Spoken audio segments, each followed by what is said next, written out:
on a commodity that we can't get away from. That's called an essential human need commodity.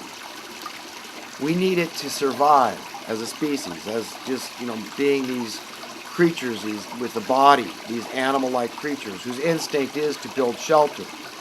Shelter from the cold, the heat. It's just a very natural instinct. And if we don't have it, we can perish. We know that. If we can't be in a safe place to heat and cool ourselves. So what happens is when you pick on one industry, one commodity like that, and you manipulate the market, it leads to chain reaction, cost of living inflation. And there is an absolute direct mathematical correlation between cost of living inflation. And remember, let's start with one commodity. Stay focused on housing costs. That's all that needed to happen. And the debasement of your currency. It's the same thing. The cost of living goes up. That's your burden. That's how, that means your money is worth less. So the cost of living goes up, your money is worth less. You understand what's happened here? And in just the last 50 years, your currency has been debased by approximately 90%. That means your cost of living increased by approximately 1,800%. That's in the aggregate, the cost price index. That's the market basket of goods. So in the aggregate, when you calculate all these commodities, your currency, that's how much it's been destroyed and debased. That's how much less it's worth. Even when you look at a thing like the VCR and see how much your currency has increased in worth relative to that commodity and others similar to that trinket, that luxury item, then you can understand that this is a very profound occurrence, that your currency has been destroyed in that way. And so you can understand how objectionable it is to me and how frustrated and angry it makes me when I consider this. And I have to remind myself of what Nietzsche taught. He said, be careful to not stare into the abyss so long that you become the abyss, or that the abyss stare back. But I kind of get what he's saying because, I talk about this in my videos, how unnerving, how insufferable it feels to me to have to witness what has happened to my nation, what's happened to my civilization, what's happened to humanity at the hands of this merciless gaggle of hypocritical, murderous thugs. I mean, you could use any pejorative adjectives you want to describe these people, but they are mean. They live by a double standard. They do not have your best will at heart. These same people that exclaim the earth is overpopulated, that exclaim humans are destroying the earth, we got to stop burning CO2. They're using all the CO2. They're using all this energy that's causing the CO2 explosion. Okay? Not that I even believe in what they're espousing, but they're huge hypocrites. That's why I say that.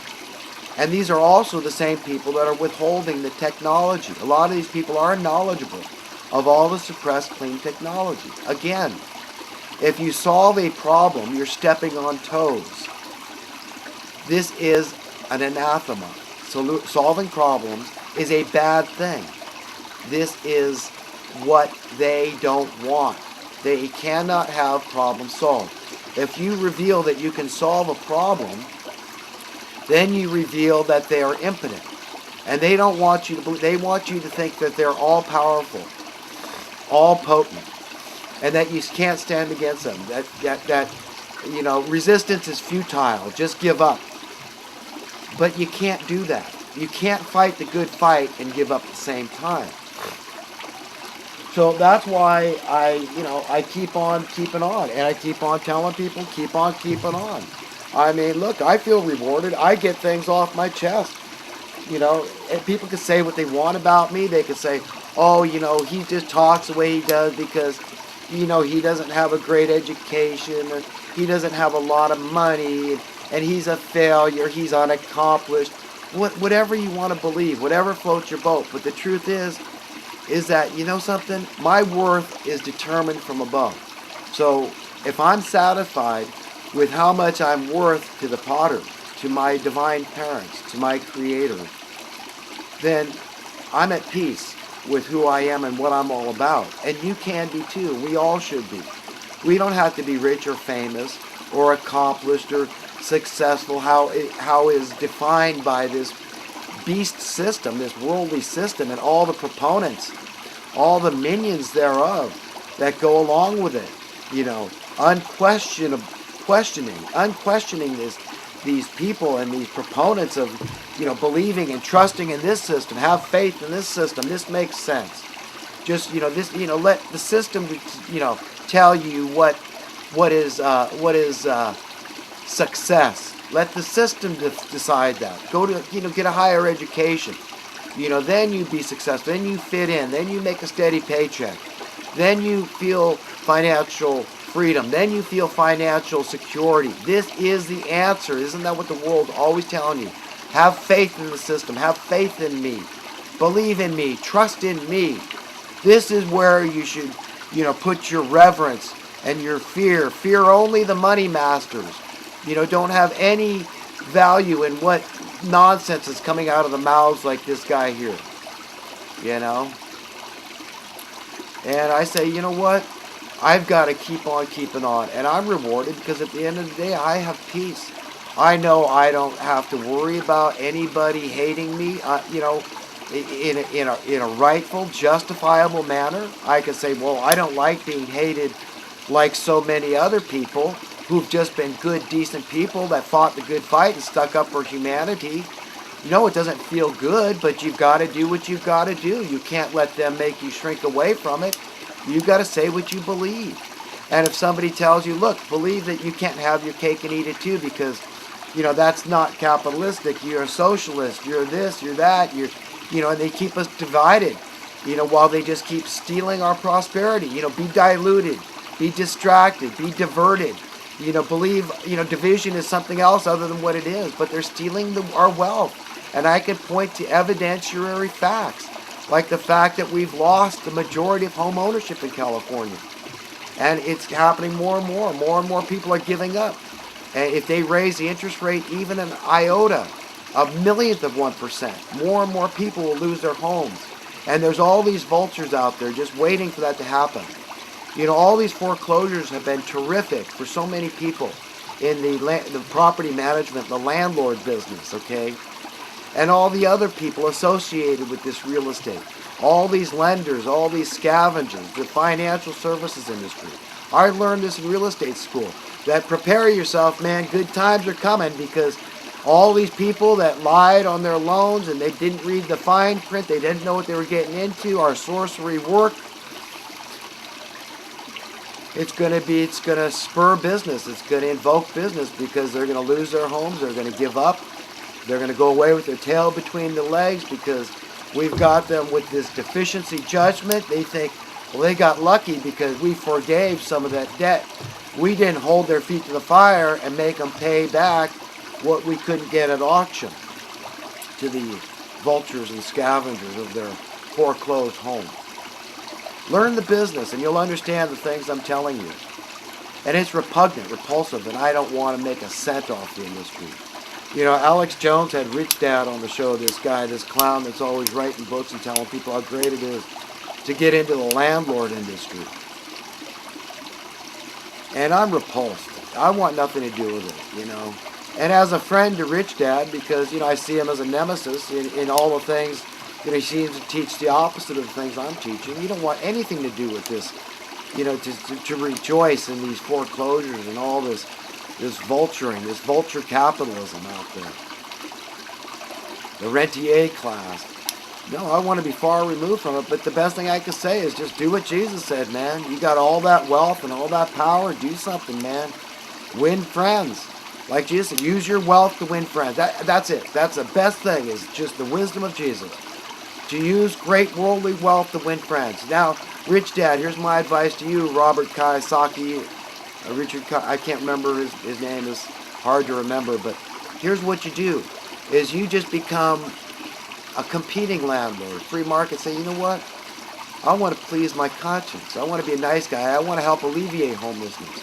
So you start doing charitable, you know, benevolent type things, altruistic things. Understand that, you know, you could die at any time, and then you're going to stand before your maker and you're going to justify you. Well, you really want other people to be like you? And then where does that lead at the end of the day? It's just, last man standing, and that's it. No, you're going to be my tenant. No, you're not. I got more property than you. This is Monopoly. We're playing Monopoly here. And, I know common sense and I know reality. I know business. No, you're going to be my tenant, and that's it. And then you guys just have a gunfight, and that's it. So the most violent one is who's going to end up surviving in a situation like that. Is that really the kind of world you want for yourself and your children, their children, and other people? You want to teach that kind of philosophy?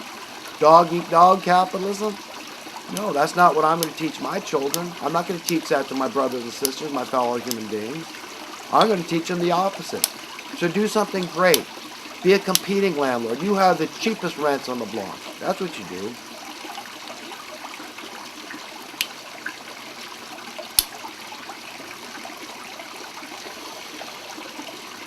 That's my advice. You'd be the nicest landlord out there. If I was a landlord and I saw the light, that's what I would do. And so it's easy for you to say because you don't have any property to rent. Yeah, you could say that. But, I believe I'm telling the truth with every fiber of my being, and that's all I got. I want the best for my enemies, but a lot of times that means relenting. I'm telling them, do what the Spirit of God tells you to do. Relent.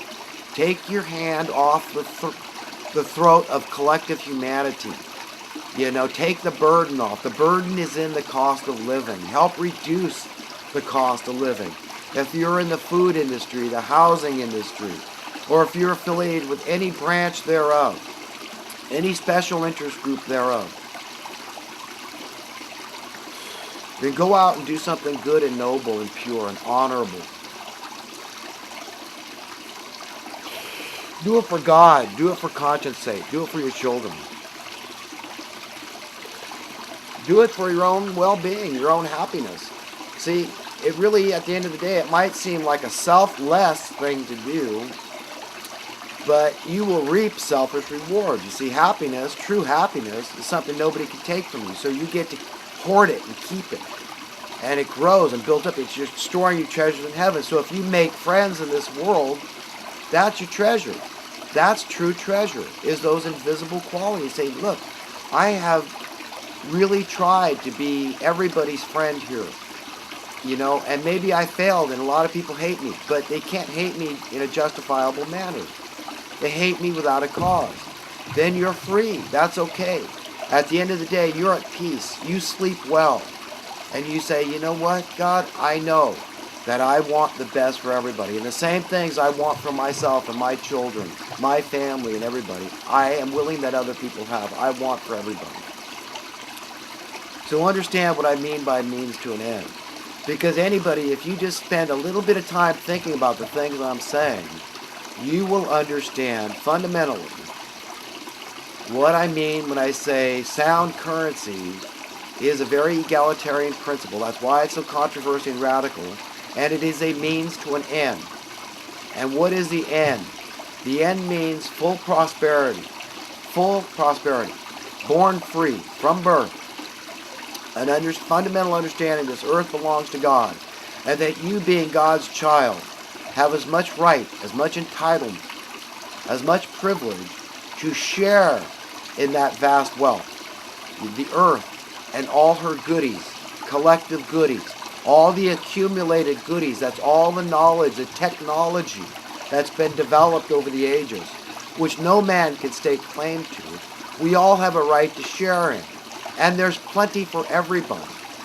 So what I'm saying is you render the money masters irrelevant through sound currency, gradually rendering them irrelevant. This is an egalitarian thing. And this leads to where we don't care about money anymore. We don't care about currency anymore. We don't feel the need to engage in this stupid exchange of nonsense. That's what it becomes.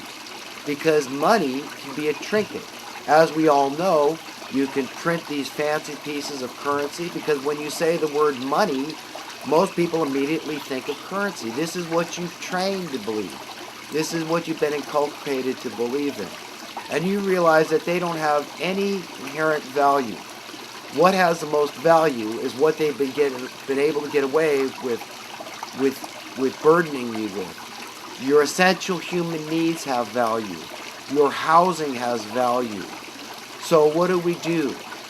Do we just say that these people that are involved in the housing industry, the financiers and the builders and the landlords, and that these are the only people that should have a stake in this industry, and the others need to be left